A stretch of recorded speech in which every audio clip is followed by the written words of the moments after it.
Hello there. Welcome to Planet America's Weekend Edition. I'm John Barron. And I'm Licciardello. This week, a second death due to the measles outbreak in America. Experts say that falling vaccination rates are to blame. And we're going to speak to one of the architects of Ukraine's deal to give up its nukes about what security guarantees they had and what they want now. But first...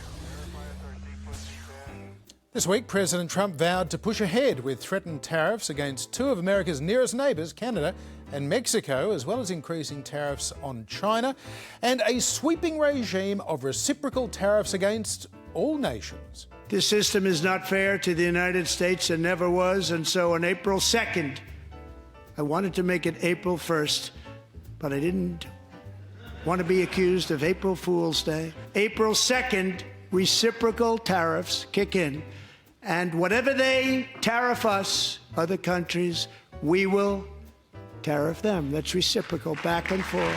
Whatever they tax us, we will tax them. Take in trillions and trillions of dollars and create jobs like we have never seen before. Well, Canada and Mexico then announced they will impose matching tariffs on all imports from the United States, setting the stage for what the editorial board of the Wall Street Journal referred to as the dumbest trade war in history.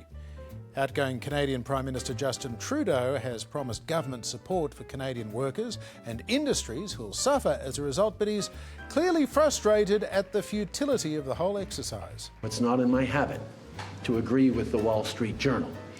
But Donald, they point out that even though you're a very smart guy, this is a very dumb thing to do.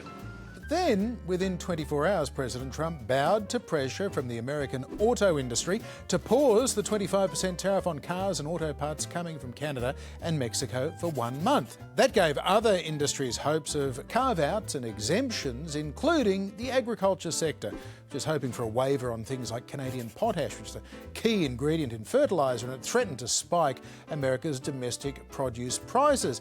And then on Thursday, American time, President Trump announced that he would again be pausing the Canada and Mexico tariffs until April 2nd, now coinciding with those global reciprocal tariffs. This is all feeling very Lucy in the football again, Chaz. It certainly is, John, although one group of people who would be loving this situation is the Liberal Party of Canada. They've got an election coming up real soon, and they're the left-leaning party, by the way, and they, 6 weeks ago, were 26 points behind, according to Ipsos.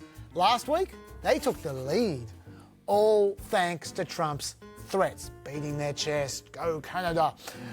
Also, this communicates just how much this is affecting Canada. 27% of the country now apparently regards America as, quote, an enemy nation. Now, Trump might not be worried about Canada. What he might be worried about more is the effect of all this to-ing and froing on the economy. You might think it makes no difference because Trump cancelled the tariffs, but the uncertainty still hurts the stock market. At least as of 2 days ago, the Dow and S&P had both gone backwards since Election Day 4 months ago. Backwards. All of America's peer stock markets, the UK, France, Italy, Spain, Germany, they've all gone up by 10% over the same period. And the Atlanta Fed's GDP tracker this week suggests that GDP in the first quarter has gone down by 2.8%. Don't think Trump doesn't know that. Also, every time Trump pulls one of these stunts, his threats become less effective. Eventually, he's going to have to do something drastic to regain credibility. The question is, what happens then? That might be on April 2, by the way. Will those tariffs prove inflationary? Trump's Commerce Secretary Howard Lutnick says no. Tariffs do not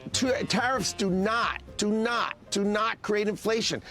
Printing money creates inflation. You have a balanced budget, there can't be inflation. It doesn't mean one product could be more expensive and one product could be less expensive. But China, I'll give you an example. China has the highest tariffs in the world. In the world. Everything gets tariffed in China, and they don't have inflation. In fact, they have deflation. India, the second highest tariffs in the world, they don't have inflation. So this concept is just people whining and complaining and not being truthful. Now, that's an interesting argument, but also kind of semantic, because even if there isn't general inflation, everyone acknowledges the price of many goods would go up. Certainly that's what happened in Trump's first term with his China tariffs. According to the Tax Foundation, tax revenue will be projected to increase by $142 billion this year. And that's just from the tariffs that Trump just imposed. And that translates to an average tax increase of $1,000 more per American household. Although the main issue is, what products would see the price increases? Mexico is America's largest source of agricultural imports, including 63% of US vegetable imports and 47% of US fruit and nut imports, whereas Canada is America's largest source of meat, grain, baked goods and cooking oil imports. These are exactly the kinds of goods Americans notice price increases from. Sure, American farmers could fill the gap, but it's going to take years to fill those gaps, and they'd be trying to do it while Trump is simultaneously squeezing their access to cheap migrant labour and raising the cost of their foreign-made fertiliser and farm equipment. Also, John, there is the ongoing constitutional issue that Trump is using the world's lamest legal justifications imaginable for these tariffs. You see, the president's not allowed to just impose tariffs because they feel like it. It's a congressional power, isn't it? According to the fact sheet that Trump released last month, the tariffs are in response to the threat posed by deadly fentanyl. Trump says it constitutes a national emergency, so he's using his presidential power under emergency legislation to impose tariffs in response. Obvious garbage, at least when it comes to Canada, sure. John. Out of the 21,000 pounds of fentanyl seized on the border last year, 43 pounds came from Canada, 0.2% of the total. Since January, when Trump warned Canada and Mexico to lift their game, there have been 1,000 pounds of fentanyl seized on the border. Guess how much came from Canada? I would say 999 pounds of that. So close. Yeah? Less than half a pound. It could have been zero. We don't know. It's just less than half a pound. So Trump's pretext for these tariffs makes a mockery of the Constitution, in my view, and Congress has let him do it without a peep. Every time Trump does this, in my opinion, it's an institutional failure. Well, for more, we're joined by Philip Luck. He's an expert on international economics. He served in the Biden administration as the Deputy Chief Economist in the State Department. Dr. Luck, welcome to the program. What does Donald Trump's tactic of announcing these tariffs and then almost immediately postponing these tariffs, what does that tell you? Does he even want tariffs? I mean, that is the million-dollar question, I'd say. I think there are people within his administration who genuinely do want to rebalance trade relationships, and part of that is imposing tariffs. So I think that they do want to put tariffs on in certain ways. The ways in which they've been threatening to use tariffs don't really fit with the long-term objectives of most of those within his administration who do want to use these instruments, either for industrial policy or coercively. I think in some sense, he probably didn't want to put these tariffs on. The best example of that is the fact that these would have been massively costly to U.S. Consumers and producers over a relatively long period of time. Even the short period of time they were on, obviously markets didn't like it, and firms are, delaying investment. So we're going to feel the pain of these, even though they were relatively short-lived. On that note, there's been so much uncertainty with the will he, won't he tariffs. What are the full economic impacts of this? I know the stock market doesn't like the uncertainty. Is there any other aspects of the economy affected by the uncertainty in particular? Yeah, absolutely. And again, obviously the stock market didn't like this, and that's always a sort of a very immediate way to see these things. But of course, the stock market is not the real economy, and any economist will always want to tell you that. But absolutely, economists have been studying this for a long time. Uncertainty is the bane of economic resilience and economic activity. Anytime there's uncertainty and firms need to make long investments, especially if they're sort of investments that are hard to claw back once you've made them, uncertainty gives firms the incentives to hold off, wait on investing. You can always invest tomorrow, and you can't reverse that as well. So we're going to see a lot of delay. So the one point I want to make, which is exactly to your point, in some sense, yes, it matters if the tariffs go on and they don't come off and things like that. But just the uncertainty, just this will they, won't they, might be 50%, might be 25%, that alone has an enormous economic cost. And we're going to be seeing that in the economic data as the first quarter, continues. So, Philip, now April the 2nd looms as T-Day. Reciprocal tariffs, tariffs coming in against Mexico and Canada, going up against China. Trump says it is going to bring in, quote, trillions and trillions of dollars and create jobs like we have never seen before. Is that what is going to happen? No. So first thing I would say is, look, tariffs are not a good source of revenue. Right, so trillions of dollars. The back of the envelope calculations say just to close the budget deficit, just to close how much we're spending above what we're bringing in, you would need a higher than a 50% tariff on all goods from all partners, and that's assuming you don't have any retaliation and we don't reduce our trade at all as a result of this. So it's just not a good source of revenue. The other thing I'd point out is, as a source of revenue, it's a very regressive tax, and tariffs, again, are taxes on American consumers. Those individuals who consume a larger amount of their income on consumer goods are going to pay a larger share of that tax. So tariffs are a regressive tax, they're a distortive tax, and they're not a good source of revenue. The U.S. gets about 1.7% of its total revenue from tariffs right now. You'd have to really ramp up tariffs to get anywhere close to genuine sources of revenue. Another thing I'd point out is, of course, they do create revenue, right? I can't deny that.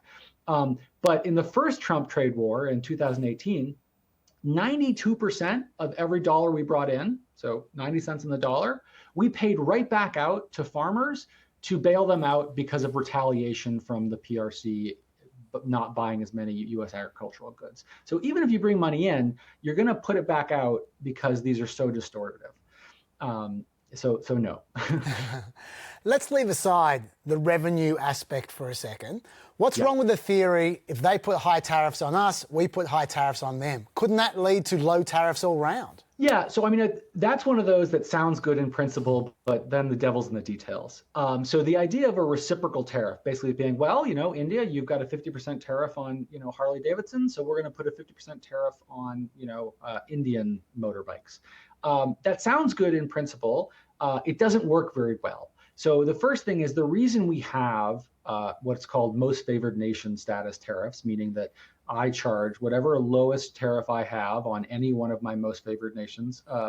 That's the tariff I charge on all of my partners so long as they're in the WTO.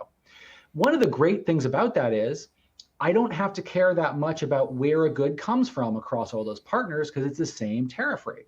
So now all of a sudden, if I have a higher tariff rate on India than I do on Malaysia, there's an enormous incentive to sort of reroute goods to get around that, right? That's an enormous headache that's really hard to do anything about. The other thing I would point out is, I mean, just this is, people don't care about it this as much, but the bureaucratic nightmare that would be. There are over 10,000 tariff codes times 193 countries. You're talking about millions upon millions of individual tariff rates. Trying to run a US business and trying to figure out where to source goods from, that is just, I mean, if you're talking about an administration that wants to get rid of red tape, that's a whole lot of red tape. Philip, I don't know if President Trump was given a Doris Kearns Goodwin book for Christmas or saw something on the History Channel, but he's fallen in love with the 1890s. That was the Gilded Age. They're calling this the Golden Age. He's talking about, he's renaming mountains after McKinley. He loves the idea of tariffs as the principal form of federal revenue. We can even get rid of income taxes as long as we have enough tariffs. It worked in the 1890s. It made America emerge as a dominant global economy in the 20th century. Why can't you do that again? Well, I mean, the simplest thing to say is this sounds obvious, but we're not in the 1890s anymore. We built a remarkably robust, resilient global economy that is just not the same as it was then. Global supply chains are incredibly integrated. We are a service-led economy at this point. About 15, we have a very small amount of our population that works in manufacturing, even though we're producing about as much manufacturing as we ever have, right? We have a very robust economy that works in manufacturing. So it's not as though we really need to reshore manufacturing. We do an enormous amount of manufacturing. It's just that manufacturing doesn't require a lot of labor anymore. it requires robots. And, you know, that means that we produce an enormous amount. We just don't need as many workers. And we went through this in agriculture, right? It used to be the case that, you know, most of the country was engaged in agriculture. Now it's about 2% of our population. That's a good thing. That means it frees up people to do more interesting things. And so, you know, this is sort of it's a misstated goal in some sense to move back to a world where we, you know, produce everything domestically. You know, the laws of comparative advantage are you know, immutable, but they're also fantastic. They allow us to get more out of the economic system by distributing production where it can be most efficient. Philip Luck, thanks for sharing your expertise. We appreciate your time. Thank you so much. 50 years ago, measles was a pretty common childhood disease in the United States. It came at a cost, though, causing thousands of hospitalisations and several hundred deaths every year. Mass vaccination programs in the early 1980s, though, proved so successful that by the turn of the century, measles was declared eradicated in the United States. But now it's back. Fuelled by vaccine scepticism and unscientific doubts about the safety of the measles, mumps and rubella vaccine, doubts fuelled by America's new health secretary, Robert Kennedy Jr. Last week, Kennedy downplayed what is America's worst measles outbreak in 3 decades this way. There have been 4 measles outbreaks this year. In this country last year, there were 16. So it's not unusual. We have measles outbreaks every year. It's not unusual. This week, Kennedy penned an op-ed for Fox News, which seemed to give grudging support for vaccines, advising parents to consult with their healthcare providers to understand their options to get the MMR vaccine. While noting the decision to vaccinate is a personal one, he then added, vaccines not only protect individual children from measles, but also contribute to community immunity, protecting those who are unable to be vaccinated due to medical reasons. So, even though he couldn't bring himself to state the fact that the vaccine is safe and effective, still not as bad as it might have been given Kennedy's history of baseless fear-mongering on this particular subject, including his false claims that faulty vaccines caused more than 80 measles deaths in Samoa 5 years ago, when in fact it was the disease itself that was deadly, and Kennedy had been part of an anti-vax campaign in Samoa the previous year. As for this outbreak, while there are cases in at least 10 states, rural West Texas is currently the worst hit, with a high proportion of infections within religious communities like the Mennonites, with many members exercising their freedom to refuse vaccine mandates. With this measles situation, I can just honestly tell you that we haven't taken any steps as a church. We did leave it up to the mothers. We believe very strongly in the authority of the parents in the home, that they need to and should have the freedom to guide and lead their children. As a result of that freedom, dozens of unvaccinated children in West Texas have been hospitalised after catching measles. 1 child has died. An unvaccinated adult in New Mexico has now reportedly died as well. Meanwhile, Pastor Klassen says he doesn't trust all vaccines, and he gets from Kennedy that he doesn't trust all vaccines either, noting that Kennedy is, quote, very well educated in that, and he's not. So, the hand of Kennedy, described by his own cousin, the former Ambassador to Australia, Caroline Kennedy, as a, quote, predator, is evident in this measles outbreak as well. Yeah, I thought grudging, that word you used, is definitely the word for Kennedy's vaccine mention. In that very same editorial, Kennedy also wrote, good nutrition remains a best defence against most chronic and infectious illnesses, and also that studies have found that vitamin A can dramatically reduce measles mortality. Dramatically. That's an eye-catching word, isn't it? More eye-catching than the language used to describe vaccines. Especially given vitamin A has long been touted by anti-vaccine activists as an alternative to immunisation. And the only reason the CDC is now mentioning vitamin A's benefits is because the DHS under Kennedy has directed them to mention those benefits. To be clear, vitamin A actually could be beneficial after someone has gotten sick. That is fair.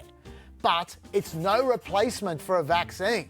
and much of the data supporting its benefits is based on malnourished children. Also, the excessive use of vitamin A can lead to liver failure and death. He didn't mention that in the op-ed. So RFK pushing vitamin A in his op-ed is a concern.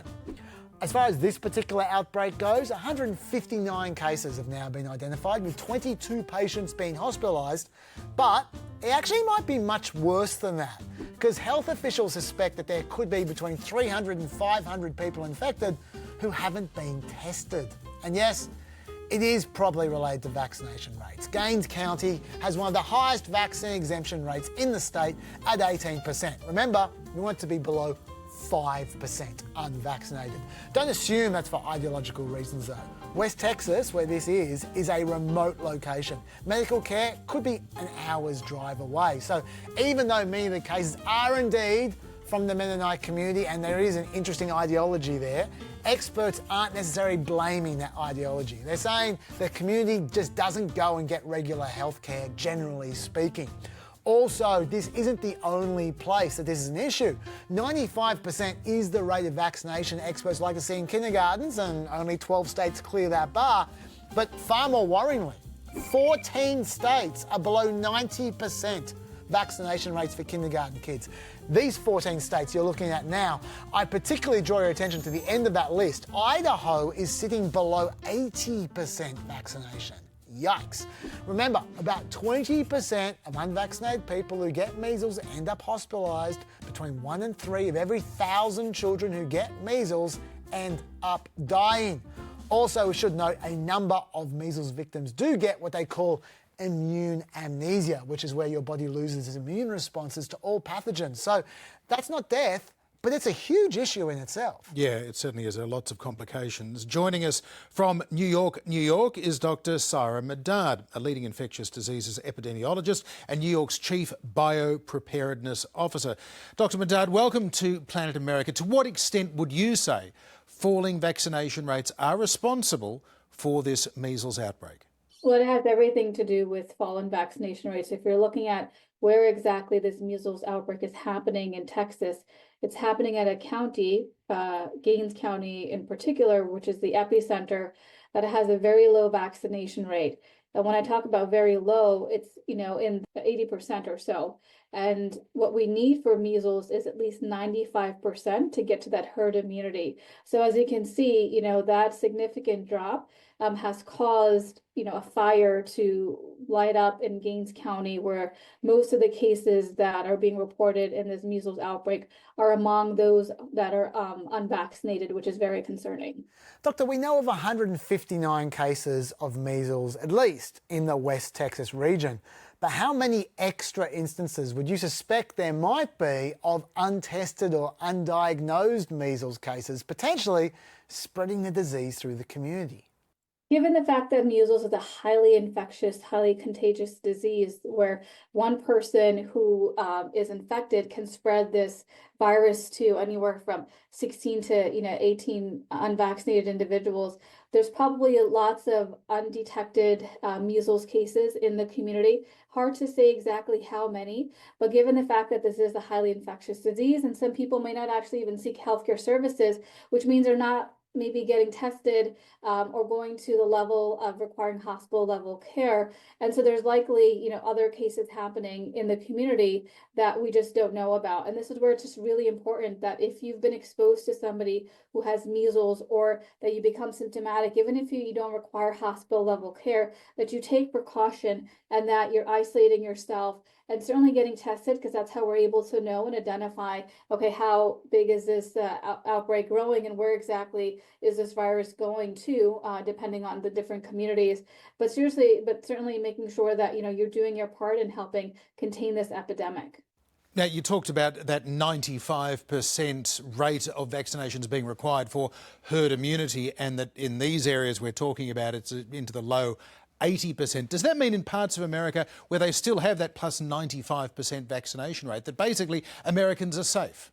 That's an excellent point. And what's important to understand is that in the United States, we are a highly vaccinated nation, which is wonderful. And so as we talk about measles becoming, a wider threat, certainly it can be a wider threat, but because we have good herd immunity in many places, it's not as big of a significant threat as other infectious diseases. But you have within these communities these pockets of unvaccinated and undervaccinated areas, as well as children who just can't get vaccinated. They're not eligible yet, as well as those who are immunocompromised that certainly are susceptible, pregnant females and the like. And so, it's just important to understand that while measles has, been eliminated here in the United States, it continues to pose a threat. And we do have many pockets in our communities throughout the United States that continue to remain vulnerable, as well as in areas that have high vaccination rates. You still have children that just can't get vaccinated, and they can continue to be susceptible and vulnerable if there's an introduction of measles into their communities.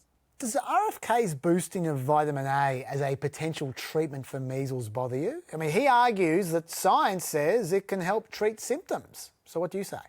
Vitamin A is not a preventative treatment for measles. The best way to prevent measles is to get vaccinated. Vitamin A is for those high-risk individuals. And, it's not as if it's going to work for every single person. It's really for a certain use case. And so toting vitamin A as this panacea that, you can just get vitamin A if you get infected is going to help is actually not a good message at all. We need to, again, make sure that we're being good messengers in public health. And the name of the game is how can you save as many lives and prevent as many infections. And so by toting, this treatment that is not effective for the large majority of individuals, that can actually pose to be toxic if administered in high doses, is just dangerous. And overall, Doctor, what did you think of Secretary Kennedy's response to this? He started off saying that this outbreak is not unusual. That is incorrect. But then there was that Fox News op-ed where he gave at least tepid acknowledgement that vaccines can be a good thing. So all in all, how do you rate his performance? I first applaud RFK Jr. on his op-ed, which helped lay down the science of, how measles is dangerous, and how it's highly infectious, and how, individuals should ensure that they're up to date and get vaccinated. And he did mention the importance of MMR vaccine. So I certainly applaud him for that positive message that he sent out. At the same time, you're also seeing that he's not necessarily debunking, his years of conspiracy theories that he's mentioned in terms of stating that these vaccines, don't have a good safety profile, or toting, vitamin A as kind of the panacea or the treatment. And so one regard, I'm glad that he's, trying to encourage the public health messaging. In another regard, I'm hoping that he continues to dismiss many of his theories and conspiracy theories that he's been propagating for many years, and that he actually goes out to these counties in person and continues to campaign and be a good advocate. It's one thing to write an op-ed, which many people may not have access to, or were not able to read, or just not even know that it's available. It's another thing to actually go to these places and be an advocate and ensure that that public health message actually gets through to the public.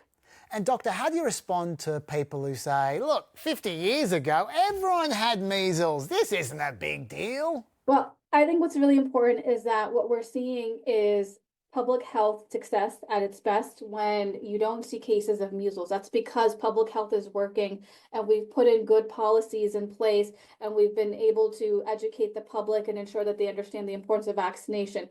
50 years ago, measles was running rampant. It was one of the leading causes of death in children around the world. And even here in the United States, you were seeing hundreds of thousands of measles cases, thousands of hospitalizations, hundreds of deaths attributed to measles. And because of our very successful public health campaign, we've been able to eliminate measles in this country and reduce the number of cases significantly. And so it's, going back to 50 years, right, as a caregiver and parent during that time, just imagine what they were going through, seeing their children succumb to this type of disease, having both short-term and long-term health implications by just getting infected.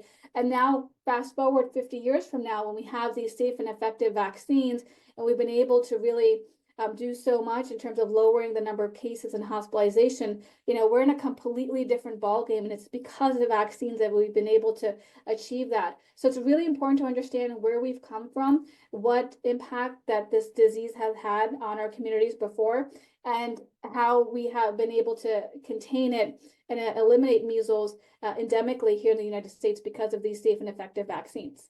Dr Madad, it is more than a quarter of a century now since the fraudulent, discredited, retracted Wakefield study drew a false connection between vaccines and autism. And yet this idea is still very much out there. Robert F. Kennedy promotes this idea. President Trump himself kind of implied that there is questions that still need to be asked there. He talks about the increase in autism rates over the last 30 or 40 years during his speech this week. What can be done about the power of that misinformation? That really shows the power of, good journalism. So what's important, as you've highlighted, is this one study has had significant and profound implications for years to come. And what's really important here is that we understand that these vaccines are safe and effective. And you can look at the data for, from years prior as well as currently to understand the safety profiles.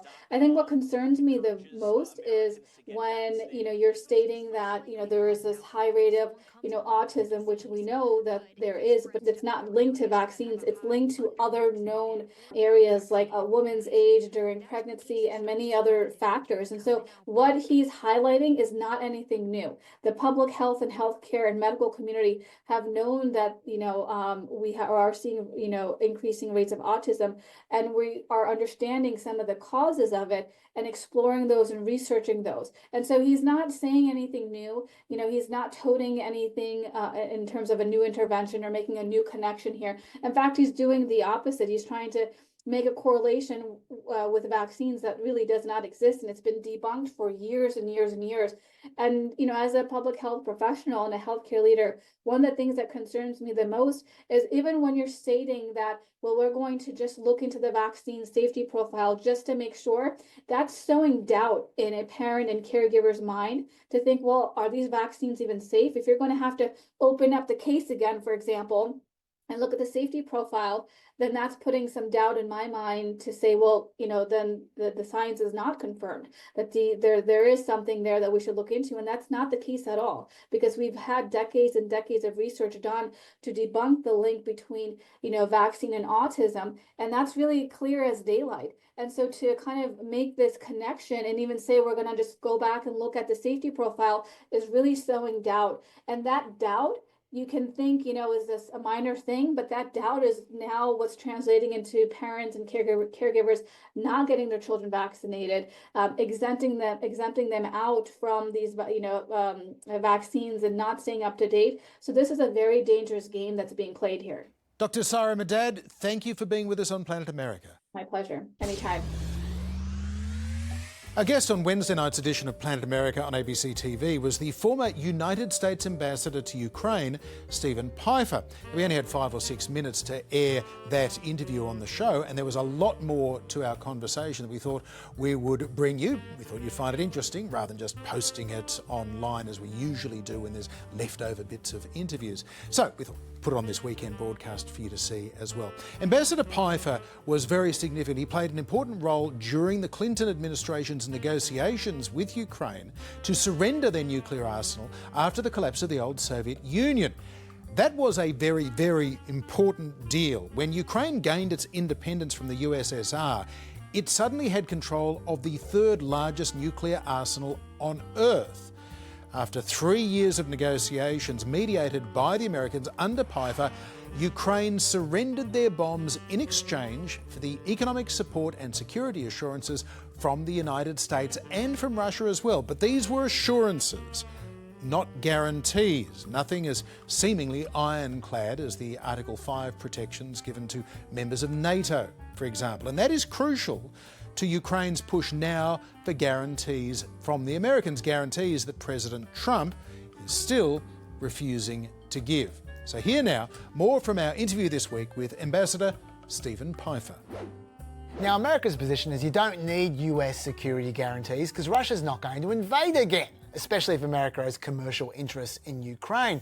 But is America actually given a reason why it's a bad idea to provide security guarantees? Because even if they're right about that, it seems to me that unnecessary security guarantees are the best kind of security guarantees. They cost nothing. Yeah, well, I don't think the economic commercial deal offers a real guarantee. My guess is that if Ukraine had that deal and the Russians were to invade again, what you would see is basically the evacuation of Americans who had gone Ukraine to help develop those resources.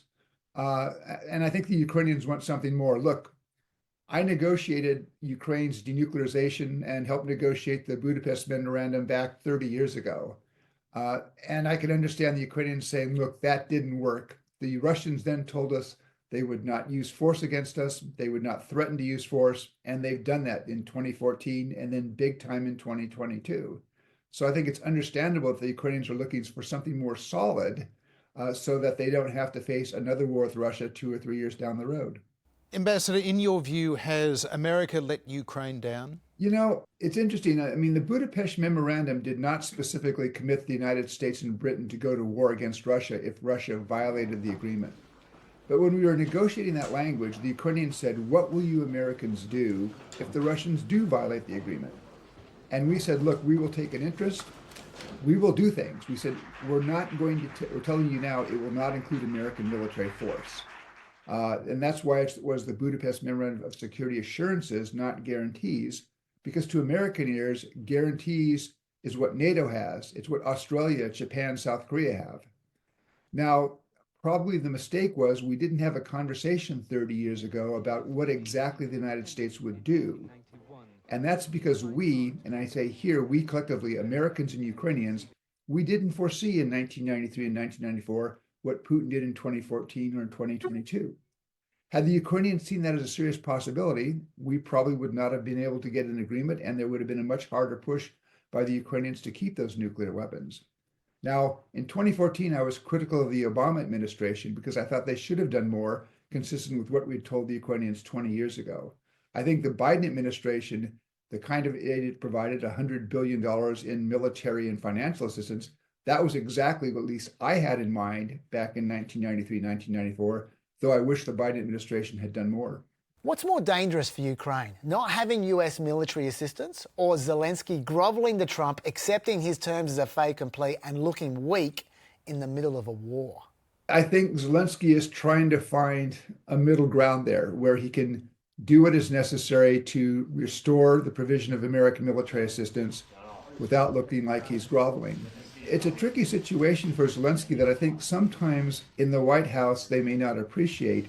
Polls show that a majority of Ukrainians favor negotiations now. So that's not the problem. But when it comes to the outcome of the negotiation, polls show a significant number of Ukrainians oppose any grand territorial concessions. And so Zelensky, as he's maneuvering to find a solution, I mean, he's got to work on something that will be acceptable to the Ukrainian people. I mean, some Ukrainians have basically said, if there's a bad deal, we just keep fighting on.